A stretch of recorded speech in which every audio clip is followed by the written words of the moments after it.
Hello, আমি আর্য Aryan stars থেকে। এখন আছি চন্দননগরে কমলিকা আমার রাজপ্রাসাদ। তোমাদেরকে আজকে নিয়ে চলে এসেছি ইন্দ্রনীলের 2 BHK ফ্ল্যাটে। এটা দাঁড়িয়ে আছি ওর সিটিং এবং ডাইনিং এরিয়াতে।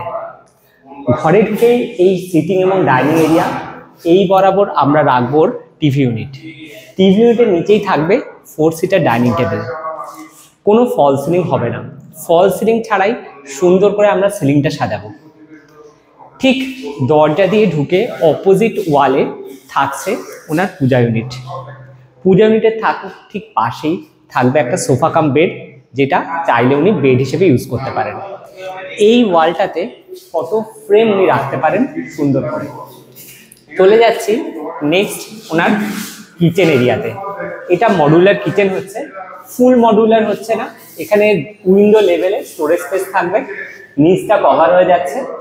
এখানে মেজর একটা ভুল ছিল যে এখানে পয়েন্ট করা ছিল, আমরা বললাম এই পয়েন্টটা চেঞ্জ করতে হবে, কারণ এখানে ওনার বেসিন থাকবে।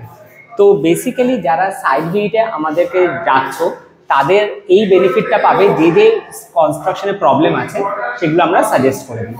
যেমন এখানে কোনো ফ্রিজের পয়েন্ট করা নেই, আমরা সাইড ভিউতে এসে ওনাদেরকে বললাম যে ডেভেলপারের সাথে কথা বলার জন্য, তো এখানে ফ্রিজের পয়েন্টটা শিফট হয়ে যাচ্ছে।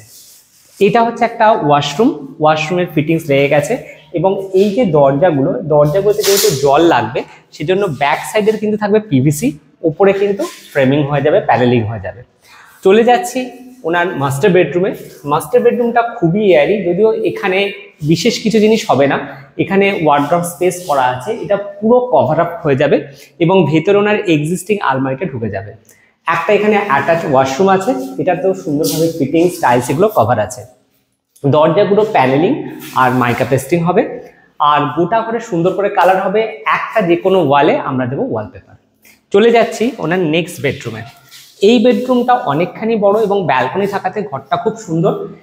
এই ওয়ালটাতে পুরো ওয়ার্ড্রপ হবে, যে ওয়ার্ড্রপটা হবে পুরো স্লাইডিং ওয়ার্ড্রপ, এবং দরজার পেছনটাও মানে ব্যাক সাইডটাও আমরা কিন্তু সুন্দরভাবে আমরা ইউজ করব। এখানে চলে আসছি সুন্দর এই ব্যালকনিটায়। ব্যালকনিটা যাওয়ার আগে দেখাচ্ছি এই ওয়াল বরাবর থাকবে ওনার 6-7 বেড, সাথে সাইড টেবিল। এই ওয়ালে থাকবে ওয়ালপেপার আর কোনো ইন্টারেস্টিং পেন্টিং, ব্যাস আর কিচ্ছু নয়। সুন্দর এই ব্যালকনিটায় আমরা চেষ্টা করব বিভিন্ন প্ল্যান্টস বা আর্টিফিশিয়াল গ্রাস দিয়ে ডেকোরেট করার। আইডিয়াটা কেমন লাগলো জানিও কিন্তু তোমরা। আর তোমরা যারা ফ্ল্যাট অথবা বাড়িকে সুন্দর করে সাজিয়ে তুলতে চাইছো, স্ক্রিনে যাওয়া নাম্বারে যোগাযোগ করো। আর তোমরাও কি চাইছো কমলিকা আমার রাজপ্রাসাদে ফ্ল্যাট বুক করতে? চাইলে স্ক্রিনে যাওয়া নাম্বারে যোগাযোগ করতে পারো। থ্যাংক ইউ, আজকে আসি।